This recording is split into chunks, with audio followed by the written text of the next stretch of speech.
اعوذ باللہ من الشیطان الرجیم بسم اللہ الرحمن الرحیم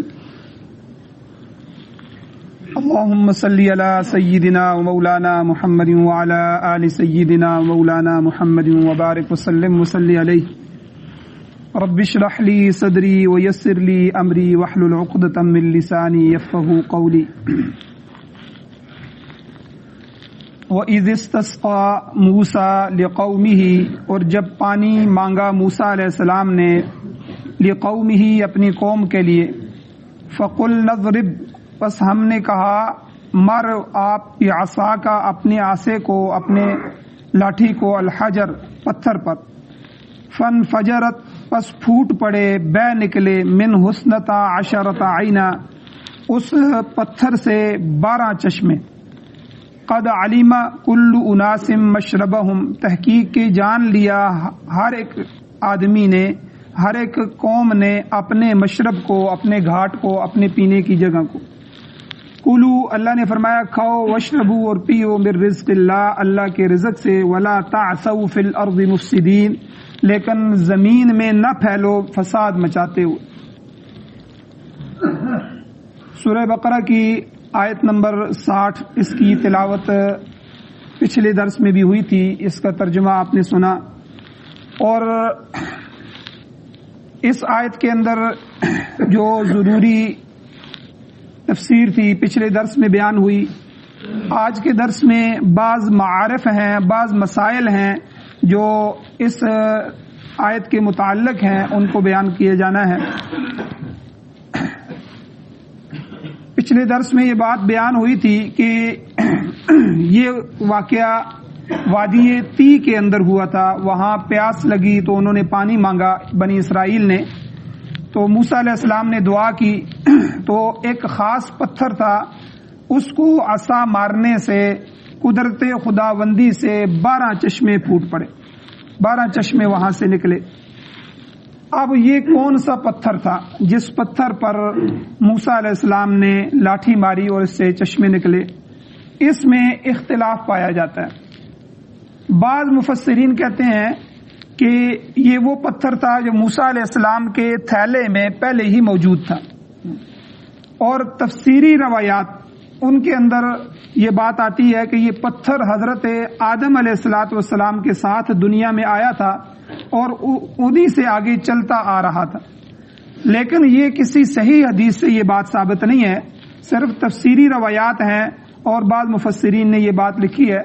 لیکن بخاری اور مسلم شریف کے اندر ایک اور واقعہ آتا ہے، بعض روایات سے موسیٰ علیہ السلام کے اس واقعے کی طرف اشارہ ملتا ہے کہ وہ واقعہ اس طرح ہوا کہ بنی اسرائیل کے اندر ان کے زمانے میں لوگ پردے کا خاص خیال نہیں کرتے تھے، تو نہاتے وقت جب وہ غسل کرتے نہاتے اس وقت ایک دوسرے کے سامنے ننگے نہا لیتے تھے، چشمے ہوتے تھے چشموں میں بالکل ایک دوسرے کے سامنے نہا لیتے تھے، تو مرد تھے تو اس لیے ایک دوسرے سے شرم نہیں کرتے تھے، حیا نہیں تھی۔ لیکن چونکہ موسیٰ علیہ السلام اللہ کے نبی تھے اور حیادار تھے، اس لیے جب موسیٰ علیہ السلام غسل کرتے تو اس وقت پردے کا اہتمام کرتے تھے، ایک تو کسی پتھر کی اوٹ میں غسل کرتے اور دوسرا جو ہے پردے کے اندر نہاتے تھے، ستر پوشی کا خاص خیال رکھتے تھے، ستر کو ننگا نہیں کرتے تھے۔ اور دین کا اصول ہے اور شرعی مسئلہ بھی یہی ہے کہ بول و براز کے وقت جب آدمی کو پیشاب پخانے کی حاجت ہو یا غسل کی حاجت ہو، اس وقت دوسرے شخص کی نظر نہیں پڑنی چاہیے، ایسے اوقات میں پردہ کرنا یہ واجب ہے ہماری شریعت کے اندر۔ تو مگر مصیبت یہ تھی کہ چونکہ بنی اسرائیل تھے، الٹی ذہنیت کے مالک تھے، انہوں نے سمجھا کہ موسیٰ علیہ السلام جو ہم سے چھپ کر غسل کرتے ہیں، جو ہے ہماری عادت بنی ہوئی ہے، قوم سب ایک دوسرے کے سامنے کرتے ہیں، اس کا مطلب ہے کہ موسیٰ علیہ السلام کے جسم میں کوئی عیب ہے جس کو وہ چھپانا چاہتے ہیں۔ تو بعض نے کہا کہ موسیٰ علیہ السلام کو اورا کی بیماری، اورا کی بیماری سے کہتے ہیں جس میں خصیتین جو ہوتے ہیں اس میں پھول جاتے ہیں، کہتے ہیں یہ ان کو یہ بیماری ہے۔ تو قرآن کہتا ہے 22ویں سپارے کے اندر یا ایھا الذین آمنوا، اے ایمان والو، لا تکونوا تم اس طرح نہ ہو جانا کالذین ان لوگوں کی طرح آذوا موسیٰ جنہوں نے موسیٰ علیہ السلام کو ایذا پہنچائی، تکلیف دی، تو فبرأہ اللہ مما قالوا، پس اللہ نے بری کر دیا ان کو، موسیٰ علیہ السلام کو، مما قالوا، اس چیز سے جو انہوں نے کہی تھی، اس بات سے جو انہوں نے کہی تھی اللہ نے ان کو بری کیا۔ اب وہ اللہ نے بری کس طرح کیا؟ کیونکہ یہ بہت بڑا الزام تھا ایک نبی پر کہ دیکھو موسیٰ علیہ السلام کے جسم میں عیب ہے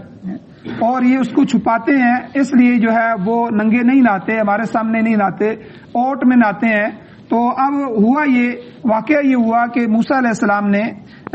غسل فرمانے لگے تو ایک جو پتھر تھا اس پتھر پر جو ہے کپڑے رکھے، اپنے کپڑے اتار کے وہاں رکھے۔ اب وہ کپڑے جو ہے موسیٰ علیہ السلام نے اس پتھر پہ جس پہ رکھے تھے، وہ پتھر جو ہے اللہ کے حکم سے ان کے کپڑے لے کے بھاگ گیا۔ اب پتھر نکلا اور بھاگنا شروع ہو گیا۔ موسیٰ علیہ السلام بڑے پریشان ہوئے، اب پتھر آگے آگے جا رہا ہے کپڑے لے کے، موسیٰ علیہ السلام پیچھے پیچھے بھاگ رہے ہیں۔ اور حدیث میں آتا ہے موسیٰ علیہ السلام نے کہا صوبی حجر صوبی حجر، اے پتھر میرے کپڑے لوٹا، اے پتھر میرے کپڑے واپس کر۔ یہ آواز لگا رہے تھے اور اللہ نے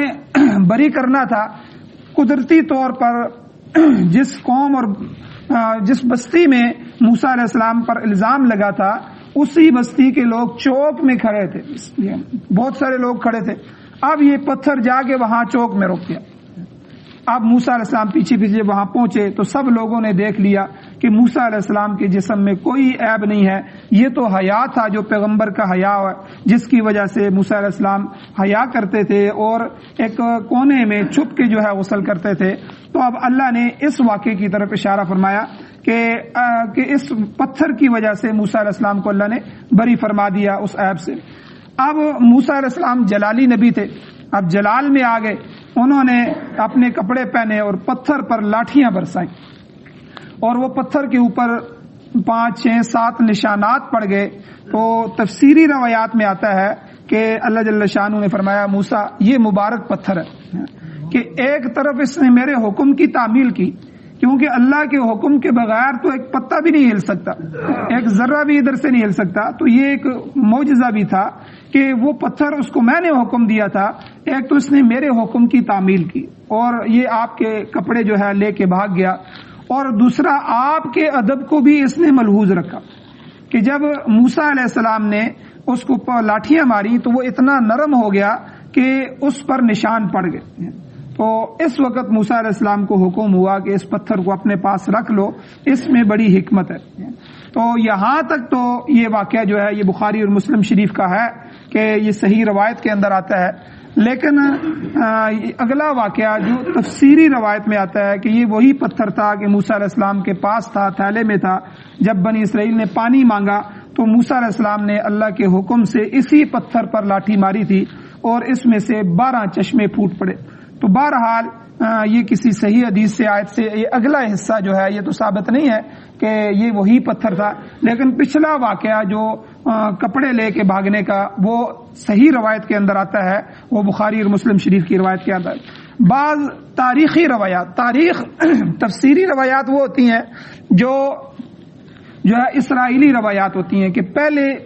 جو یہودی تھے، عیسائی تھے، ان کی کتابوں میں چل رہی ہوتی ہیں۔ کبھی کبھی وہ جب مسلمان ہوتے ہیں تو وہ اپنی اس موضوع پر، اس واقعے پر اپنی کتابوں کی روایت بھی بیان کر دیتے ہیں، اس کو تفسیری روایت کہتے ہیں۔ تاریخی روایت وہ تو حضرت آدم علیہ السلام سے ایک تاریخ چلی آ رہی ہے پیغمبروں کی، تو وہ ساری کی ساری تاریخی روایات ہوتی ہیں کہ تاریخ کیا کہتی ہے۔ تو تاریخی روایات سے یہ معلوم ہوتا ہے کہ وادی حریب میں، یہ وادی وہاں موجود ہے اب بھی حریب، اس میں ایک پہاڑی سلسلہ ہے اور وہاں چٹانیں ہیں، وہیں زمین پر ایک بڑی چٹان موجود ہے کہ جس سے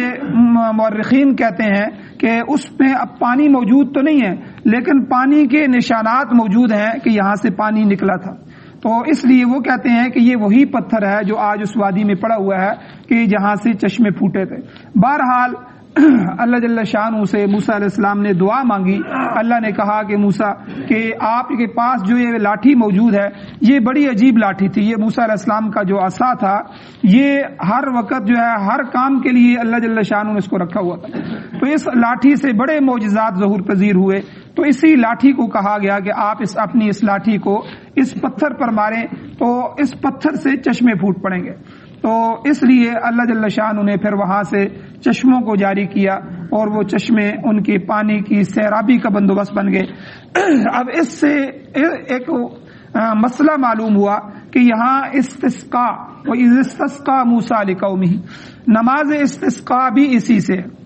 کہ استسقاء کی اصل کیا ہے، وہ دعا مانگنا ہے۔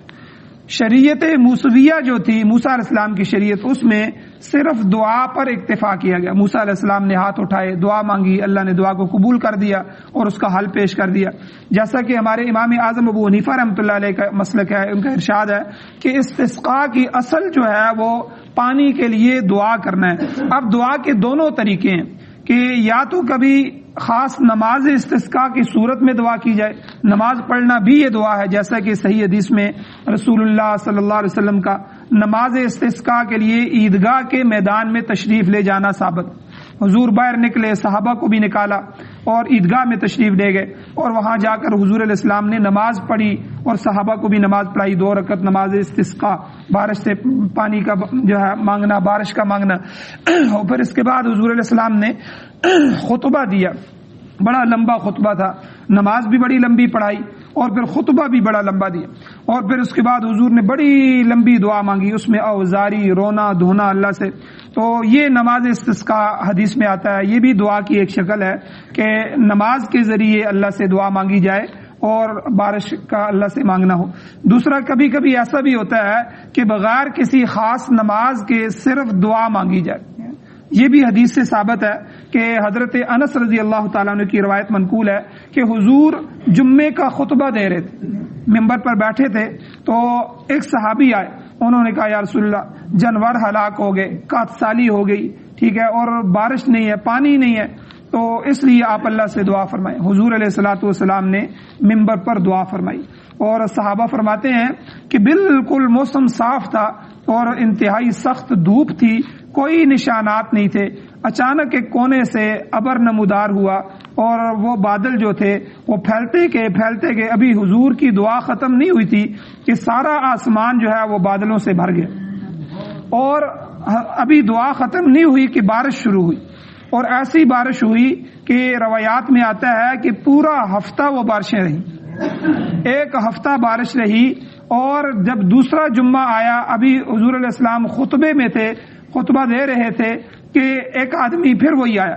اس نے کہا یا رسول اللہ پہلے بارش کے لیے دعا مانگی تھی، اب تو بارش کی وجہ سے جانور ہلاک ہو رہے ہیں، کچے مکان ہیں اور پورا ہفتہ بارشیں ہو رہی ہیں، اب آپ دعا فرمائیں کہ اللہ جل شانہ نے ہماری ضرورت پوری فرما دی ہے، اب بارش کو روک دیا جائے۔ تو حضور علیہ الصلوۃ والسلام نے وہاں دعا فرمائی، اللہ نے حضور کی دعا کی برکت سے بارش کو روک دیا۔ تو یہ نماز استسقاء جو ہے، ان کی یہ دونوں صورتیں ہیں کہ یا تو اس کے لیے میدان میں بھی نکلا جا سکتا ہے کہ باہر نکلیں، سارے لوگ جمع ہوں اور امام جو ہے وہ ان کو نماز پڑھائے، نماز کا خطبہ دے اور لمبی دعا کرے اور جو ہے اللہ سے مانگا جائے، اور دوسرے نمبر پر جو ہے نمازوں کے بعد دعا کا اہتمام کیا جائے یا عام حالت میں اللہ سے مانگا جائے، دعاؤں کا اہتمام کیا جائے، تو اس سے بھی نماز یعنی استسقاء، یہ دعا مانگنا یہ طریقہ ہے، اس سے بھی یہ ثابت ہوتا ہے۔ اور ان سب میں یہ بات مسلم ہے کہ استسقاء چاہے نماز کی صورت میں ہو یا دعا کی صورت میں ہو، اس کے مؤثر ہونے کے لیے کس کا اثر کب ہوگا؟ جب گناہوں سے توبہ ہو، اپنے فقر کا، اپنے مسکنت کا، اپنے عاجزی کا، اپنی عبودیت کا اظہار ضروری ہے اللہ کے سامنے، گناہوں پر اصرار بھی ہو، اللہ کی نافرمانیوں پر قائم بھی ہو، اور پھر کہے کہ ہماری دعا قبول نہیں ہوتی، تاثیر دعا کا انتظار کرنا اس کا کسی کو حق نہیں ہے۔ اس لیے حضرت نوح علیہ السلام اور حضرت ہود علیہ السلام کے جو واقعات قرآن مجید میں آتے ہیں، انہوں نے قحط سالی کے دور میں اپنی قوم سے کہا کہ یا قوم استغفروا ربکم ثم توبوا، اے میری قوم اپنے رب سے استغفار کرو، پھر اس کی طرف رجوع کرو، توبہ کرو، پھر کیا ہوگا کہ یرسل السماء علیکم مدرارا، پھر آسمان تمہارے اوپر پے در پے بارش برسائے گا۔ یعنی یہ شرط ہے کہ بندہ استغفار کرے۔ اور نوح علیہ السلام کے بارے میں فرمایا فَقُلْتُ اسْتَغْفِرُوا رَبَّكُمْ إِنَّهُ كَانَ غَفَّارًا، میں نے اللہ ان کو کہا کہ تم اپنے رب سے معافی مانگو، بے شک وہ غفار ہے، بخشنے والا ہے، يُرْسِلِ السَّمَاءَ عَلَيْكُمْ مِدْرَارًا، وہ مسلسل تمہارے اوپر بارشیں بھیجے گا، وَيُمْدِدْكُمْ بِأَمْوَالٍ اور مالوں کے ساتھ تمہاری مدد کرے گا، وَبَنِينٍ اور بیٹوں کے ساتھ، اور اس کے علاوہ بہت ساری نعمتیں تمہارے اوپر انعامات کرے گا، لیکن استغفار شرط ہے۔ اللہ سے بندہ کوئی بھی صلاۃ الحاجت ہو، صلاۃ التوبہ ہو، یا کوئی بھی عمل کر رہا ہو یا کوئی بھی وظیفہ ہو، اس کی ابتدا سے پہلے بندہ توبہ اور استغفار کرے۔ مثال کے طور پر اگر ایک آدمی خوشحالی کے لیے وظیفہ کرتا ہے، اللہ سے مدد مانگتا ہے اور ساتھ گناہ کر کے اللہ کو ناراض بھی کرتا ہے، تو اس کا کام نہیں ہوگا، اس کی دعا قبول نہیں ہوگی۔ تو مثال کے طور پر ایک آدمی میرے پاس آتا ہے اور روتا ہے، اور رو کر کوئی اپنی حاجت بھی رکھتا ہے اور مجھ سے مانگتا بھی ہے، اور دوسری طرف جو ہے مجھے بے عزت بھی کرتا ہے، میری جو ہے بدخوئی بھی کرتا ہے، غیبت بھی کرتا ہے، تو کیا ایسے آدمی کی دعا قبول کی جائے گی؟ تو گناہ جو ہے یہ اللہ کو سخت ناراض کرنے والا،